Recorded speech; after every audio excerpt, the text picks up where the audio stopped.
This lesson involves solving systems of equations by elimination. As way of review, I want to talk about systems of equations, what they are, and what the solution to a system of equation looks like. At this point, we've already taken a look at systems of equations, what they are, and how to solve them graphically. As an example, that's what we have right here. What we've done is we've graphed both of the equations. We've graphed y equals -1/2 x plus 4. That's the positively sloped graph over here on our coordinate plane. And then we also have graphed, or sorry, the negatively sloped. We also graphed y equals 2x minus 1 on our coordinate plane over here. So this being the y equals 2x minus 1 equation, this being the y equals -1/2 x plus 4 equation. And we've seen already that the solution to a system of equations is the coordinate point that works in both equations. Graphically speaking, that's the point at which the two graphs intersect. Here, they're intersecting at the point 2, 3. So we would say that the point 2, 3 is the solution to this system of equations because it's the one coordinate point that works in both both equations in our system at the same time. However, we don't want to have to continue to rely on our ability to graph systems of equations in order to figure out the solution to the system of equations. We want to be able to do this algebraically. Okay. With systems of linear equations, there's two algebraic methods that are helpful to us. So it says here we want a way to solve systems of equations algebraically so we don't have to rely on graphing to find our solutions.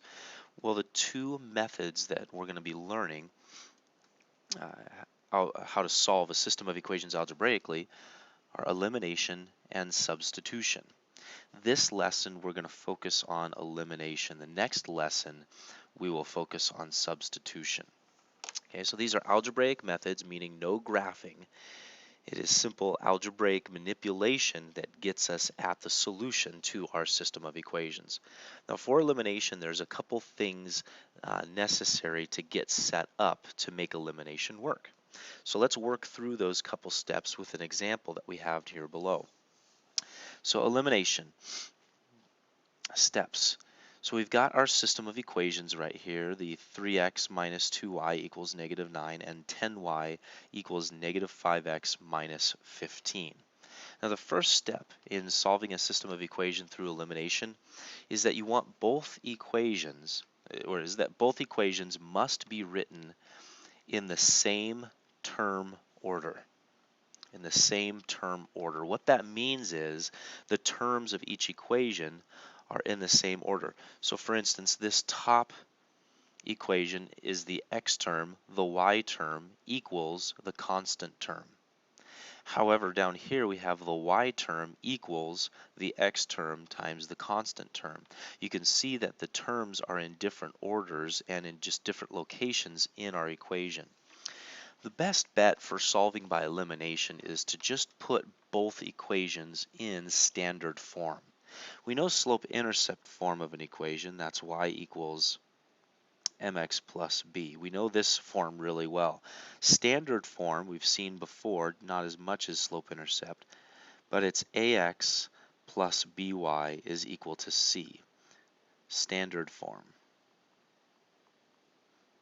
This is the form that it's useful to put our equations in to complete elimination. So that's what we're going to do. We'll see already that this top equation here is already in standard form. It's the x term, y term equals a constant, and that's exactly what standard form is. The x term times the y, and then the y term equals the constant. However, this bottom equation here is not in standard form. The one term that's not in place is this x term here. So this x term here, we need to move to the other side of the equation. To do that, I'm going to add 5x to both sides. Now we want to write it as x term, y term equals constant. So keeping my 3x minus 2y is equal to negative 9, I now have on my bottom equation, because I added 5x to the left-hand side, I have 5x plus 10y is equal to negative 15. You see now that by adding the 5x to both sides, I've put that bottom equation in my system of equations into standard form. Now, as you notice, both equations are in the same term order. In other words, I have my x's listed first, my y's listed second, and my constants listed third after the equal sign. Okay. Now that we have that, you can see that we have that down here. I've rewritten what we've got down here. We can now do the second step. Okay. The second step in setting equation up or system of equations up for elimination is that one of the variables, okay, right here, one of the variable pairs must have opposite coefficients. Opposites meaning positive, negative.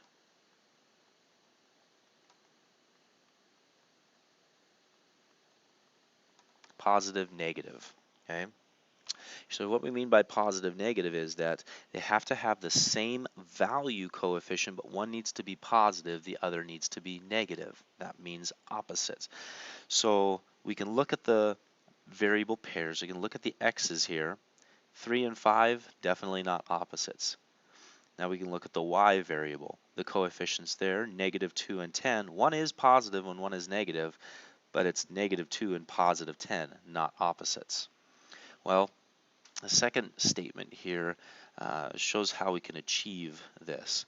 It says to achieve this, it may be necessary to multiply one or both of the equations by a constant. Okay, so what we're going to do is we're going to either multiply just one or both the equations by a constant to make one of the variable pairs have opposite coefficients. Okay, so what I see is this. I see that if I multiply this negative 2 by a 5, that it'll turn into a negative 10, which will be an opposite of 10. So that's what I'm going to do. I'm going to take this top equation and I'm going to multiply the entire equation by 2. You can't just multiply one term. You have to multiply the entire equation by 2 in order to make sure you're maintaining balance in your equation. So 2 times 3x is 6x. 2 times negative 2y. Oh, we're not multiplying by 2, we're multiplying by 5, aren't we? So times 5. Okay, so 5x times 3x is 15x. 5 times negative 2y is negative 10y equals 5 times negative 9 is negative 45. Okay. So we've multiplied everything by 5, not 2, sorry about that. Multiply everything by 5 in order to make this negative 2 into a negative 10 so that it's an opposite with the other 10 that's in front of the other y, the other coefficient of the y. And then we can keep our other equation of 5x plus 10y is equal to negative 15. So we've achieved the situation that we wanted, that one of our variable pairs have opposite coefficients. The one we achieved this with was the y's. We have opposite coefficients here of 10 and negative 10. So the question now is, why did we do this? Why in the world did we do this? Well, this set us up for the process of elimination. Okay? The process of elimination involves adding the equations together. Okay? We do this by adding the like terms from each equation together. So you can see how lining things up allows us to add the like terms of each equation together. because the x's are lined up, and 15x plus 5x is 20x. Okay? Now we move over to the y's. And here's the reason why we multiplied that top equation by 5. Because now that I have opposite coefficients on my y's, when I add the y's together, negative 10y plus 10y, it equals 0. It goes away. They eliminate each other. And that's why this is called elimination. And this equals negative 45 plus negative 15, which is negative 60.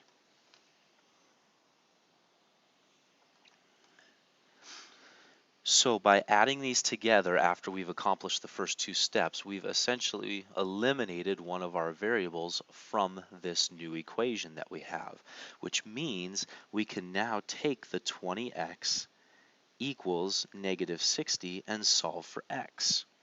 To do that, I'm going to divide by 20, and I'm getting that x is equal to negative 3. X is equal to negative 3. So what we've accomplished here is that we've actually found or solved half of the system of equations. We know from graphing that the solution to a system of equations is a coordinate point, an xy coordinate point. Okay? So we have half of that done. What we can do now that we have the x is we can pick and choose any of the original equations we want. I'm going to pick the top one. I'm going to go 15x minus 10y is equal to negative 45. And I can take this x equals negative 3 that I've already figured out, already solved for that x, and plug it into the x of that equation, which means that I will only have y left, and I can solve for that. So we end up with 15 times negative 3 minus 10y is equal to negative 45. So that is negative 45, that's the 15 times negative 3, minus 10y is equal to negative 45. Solving for y, I'm going to get rid of anything that can be added or subtracted away from the left-hand side. I'm going to add 45 to both sides. That produces negative 10y is equal to 0. So negative 45 plus 45 is 0. Now I'm going to multiply or divide away anything that I need to from the y. So divide by negative 10, divide by negative 10. And that produces y equals 0 over negative 10 is 0. So y equals 0. I now have both the x and y coordinate that represent the solution to my system of equations. But what we want to do is make sure that we write our solutions as coordinate points. So the coordinate point that is the solution to this system of equations is the coordinate point negative 3, 0. So negative 3, 0 is the solution to our system of equations. If we were to graph the two equations in our system of equations, negative 3, 0 is the location at which those 2 points would intersect each other. Now that we've gone through this process once, seeing the steps that need to be taken in order to solve a system of equations using elimination, let's work through a couple more examples of this. So solve the following system of equations using elimination again. Okay, so here we go. The very first step was making sure that both equations were written in the same term order. We achieved this by making sure that both equations were written in standard form, which was ax plus by equals c. What you'll notice about both of these equations is they're already written in same term order. The x's, then the y's, equal the constants. So one step done, nothing to do there. They were both already written in same term order.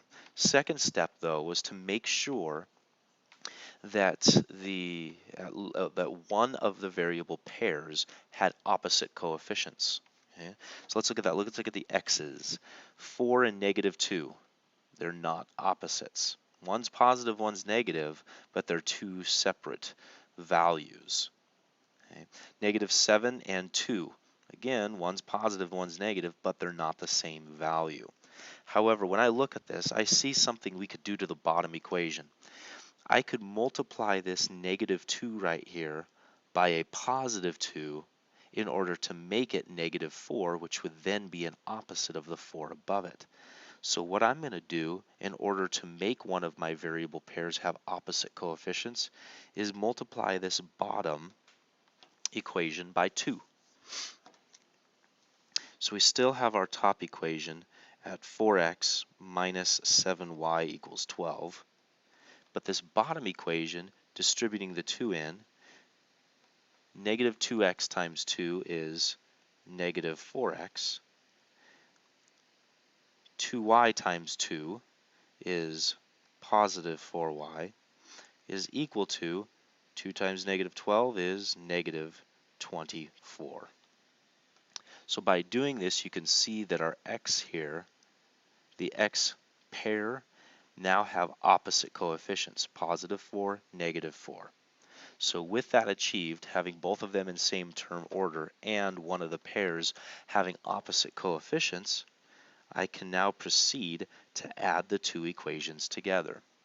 And you can see that as we do this, the x's are going to be eliminated because they have opposite coefficients, because 4x plus negative 4x is 0. Then we have negative 7y plus 4y. That would be a negative 3y is equal to 12 plus negative 24 is negative 12. As 0 doesn't do anything, it's eliminated the x variable, so we're left with negative 3y is equal to negative 12. So solving now for y, since the x is eliminated, I divide by negative 3, divide by negative 3. This produces y is equal to positive 4.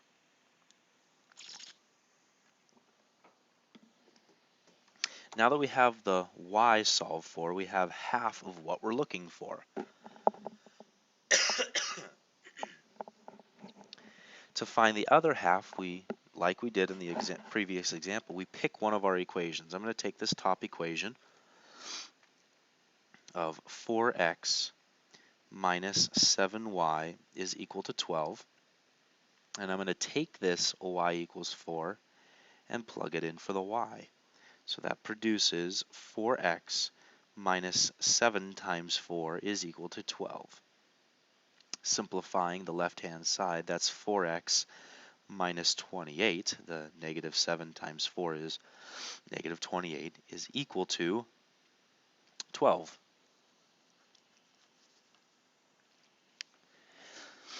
Now solving for x, I'm going to add 28 to both sides. And that's 4x is equal to 40. And then I'm going to divide away the 4 from the x. And that produces x equals 40 over 4 is 10. So we already found the y, and then we use the y to find our x. We now have both the x and the y pieces of our solution. Writing this as an xy coordinate point, the solution to the system of equations is 10, 4, the coordinate point 10, 4.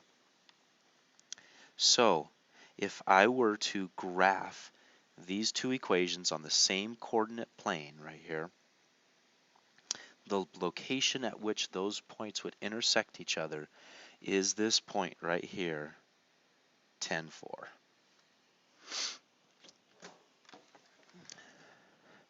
Just by way of practice, let's go ahead and do another problem. This problem will have intricacy that we haven't seen yet, so that's the reason for this problem. So let's go ahead and now work through this next one just to get more practice. So we have negative 21x equals negative 27y plus 18. And then we have negative 6y equals 9 minus negative 9x, or minus 9x. Now, you can see right off the bat that step one, we've got some work for us. We need to write these in standard form, the ax plus by equals c. Well, to do that for the first one, I've got to get this y on the other side.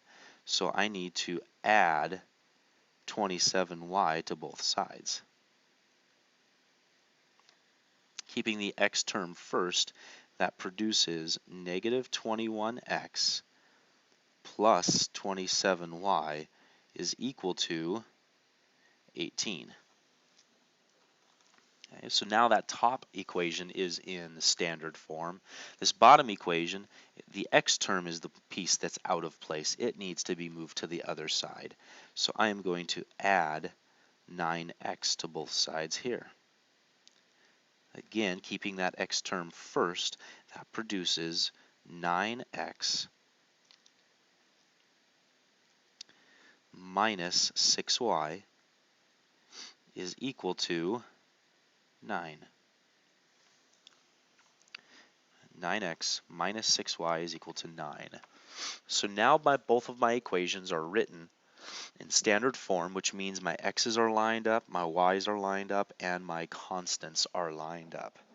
The next thing we need to do is make sure that one of the variable pairs have opposite coefficients. So let's look at negative 21 and 9. Definitely not opposites. Look at 27 and negative 6. Definitely not opposites. And the other problem here is that 9 does not go into 21, so I can't just multiply 9 by something, and 6 does not go into 27, so I can't just multiply 6 by something. So we've got some issues to solve here. What we have to do here is we're going to actually have to multiply both equations by something. To do that, what we're going to do is we're going to take a look at one of the pairs and find the least common multiple. Okay? Least common multiple. Now, by looking at this really quick, I'm noticing something about the y's. I'm looking at the 27 and 6 here. And looking at that 27 and 6, the least common multiple of 27 and 6, I believe, is 54. You multiply 27 by 2 to get 54. You multiply 6 by 9 to get 54. Both 27 and 6 go into 54. So that's the number that we're going to try to achieve in front of our y values, because it's the least common multiple of the coefficients that are in front of them right now. Okay, so how do we turn 27 into 54? We multiply by 2.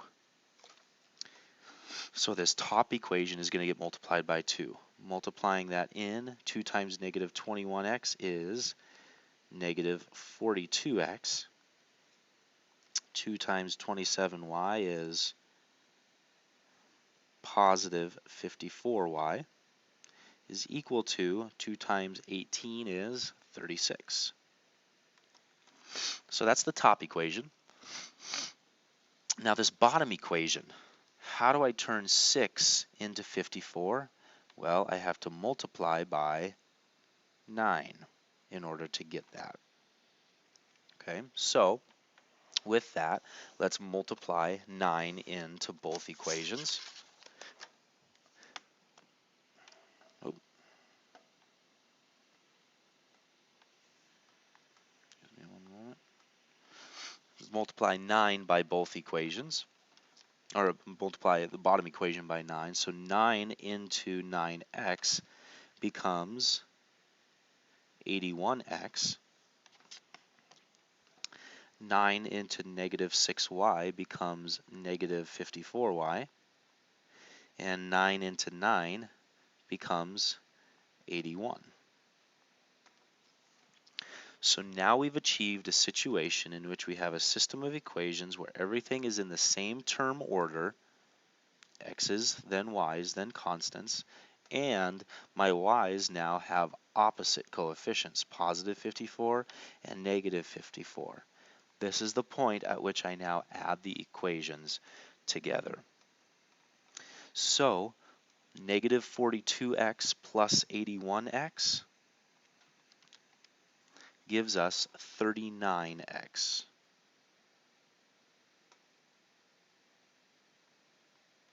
Okay. And then 54y plus negative 54y gives us nothing. They cancel out, they go away, is equal to 36 plus 81 being 117. So we have 39x is equal to 117.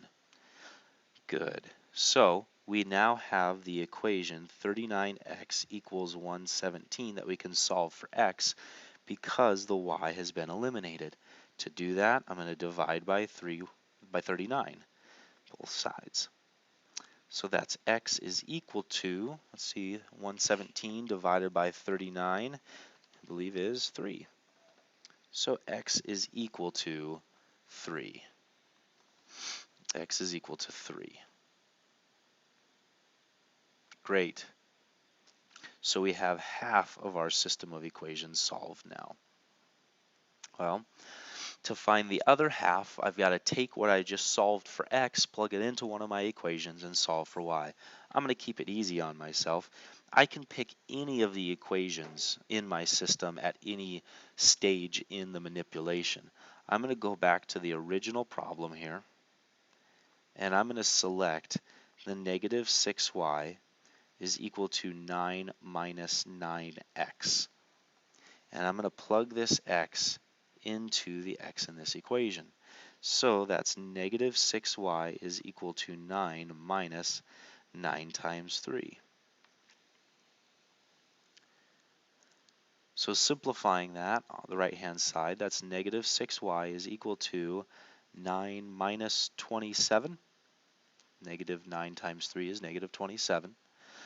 So negative 6y is equal to 9 minus 27 is negative 18. Finishing off solving for y, I do that by dividing away negative 6 from the y. Do that to both sides, and that produces y equals 3.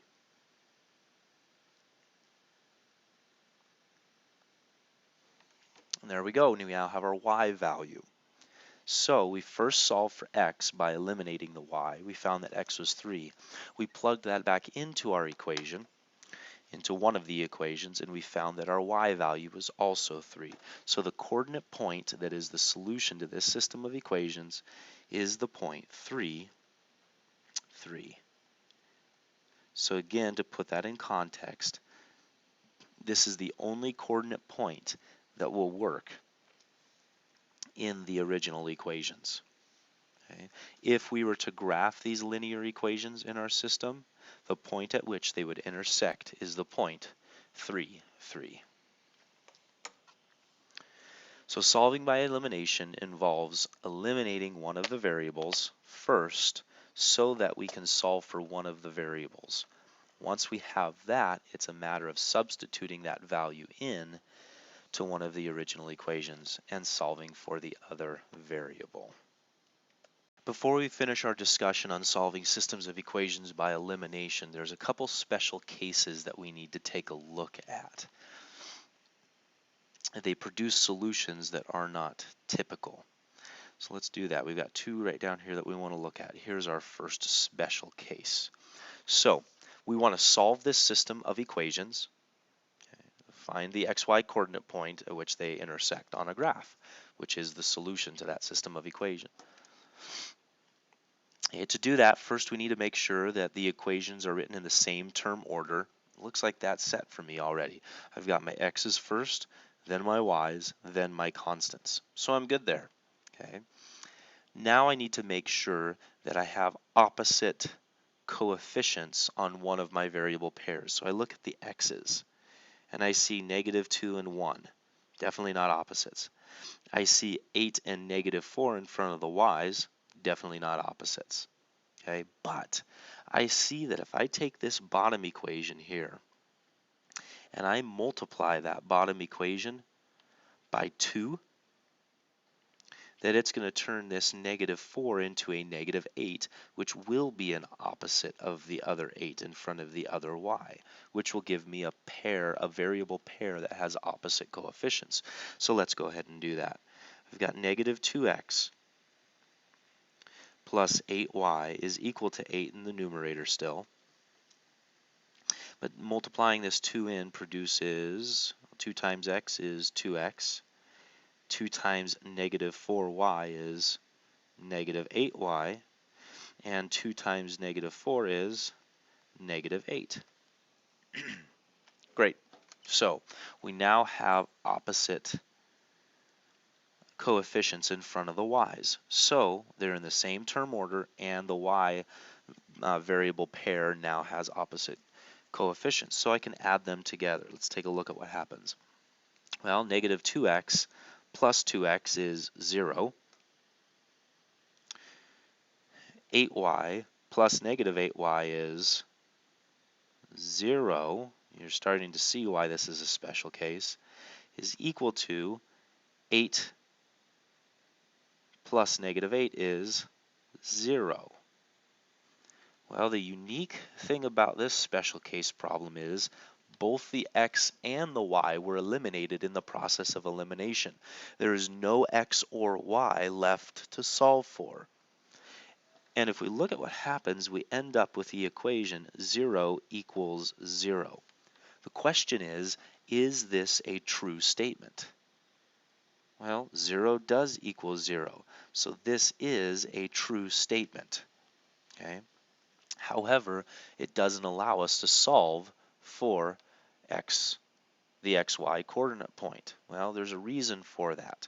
When we get a situation in which the process of elimination produces a result that is true but not useful, meaning both the x and the y are eliminated at the same time,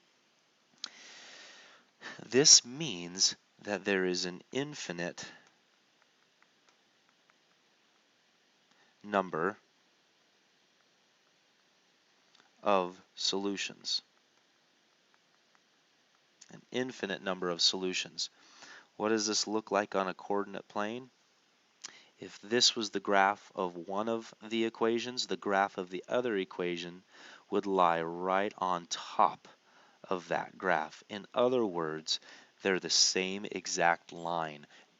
They share every point in common. So they intersect at an infinite number of points, meaning there's an infinite number of solutions to this system of equations. They're the same line. They're just written in a different form so you don't see it. But they are the same line. So if you get a result where it's not useful, meaning the x and the y both eliminate at the same time, but the result is still a true statement, 0 equals 0, that's a true statement, okay, we say that it has an infinite number of solutions because it means that the two equations are the same exact line. One is stacked on top of the other. So that's our first special case. Now let's take a look at our next special case equation, system of equations. Okay, so here we go. We've got 3x minus 3y is equal to 19, and we have 10x minus 10y is equal to 30. Okay, so first things first, are both equations written in standard form so that the x's, y's, and constants line up? And it looks like it is. I've got my x's lined up here, I've got my y's lined up here, and then my constants lined up on the other side of the equal sign. Great. So what I'm going to do next is make sure that I have opposite pairs. Well, 3 and 10, definitely not opposites. Negative 3 and negative 10, definitely not opposites. And just like one of the other problems we worked through, 3 does not go into 10 here or here. So I'm going to have to multiply both equations by something. The way I do that is, well, let me just pick one pair. I'm going to pick the x's. So I need to find the least common multiple of 3 and 10. Now the least common multiple of 3 and 10 we know is 30. So the question now is, how do I turn this 3 into 30, and how do I turn the 10 into 30? Also, you'll notice that both are positives. I want one of them to be negative so that when I add them together, they're opposites and they cancel out. Well, first off, how do I make 3 into 30? Well, I multiply by 10. Secondly, how do I make 10 into 30?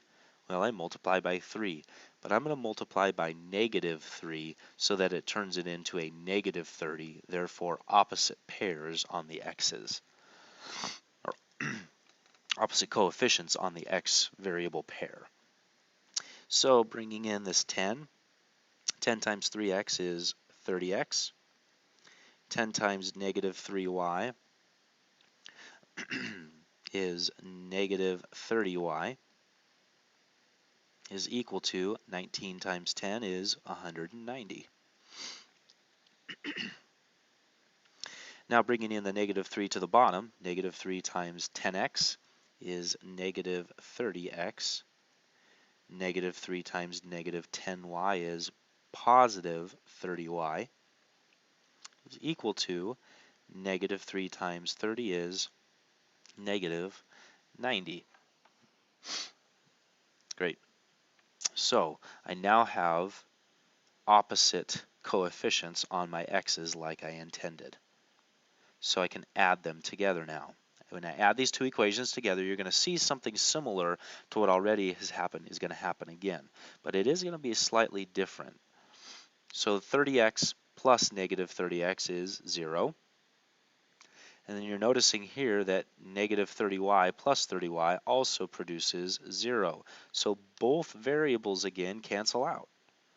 And this equals 190 plus negative 90 is 100. Here's where it's different. This equation produces 0 equals 100. Just like the previous example, both variables are eliminated. But does this produce something that is a true statement? No, it doesn't. 0 does not equal 100. This is false. What this means is there is no solution. There is no solution to this system of equations because it produced a statement that is obviously false. Graphically speaking, this means that both of my equations are parallel to each other. In other words, they'll never intersect. There's no point that they share in common. There's no point of intersection. So there is no solution. So these two special cases are the two special cases you'll see with systems of two linear equations. A situation in which there's no solution, meaning the lines are parallel but not on top of each other, and a situation in where there's an infinite number of solutions because the two lines are parallel but one is stacked on top of the other. They're the same equation.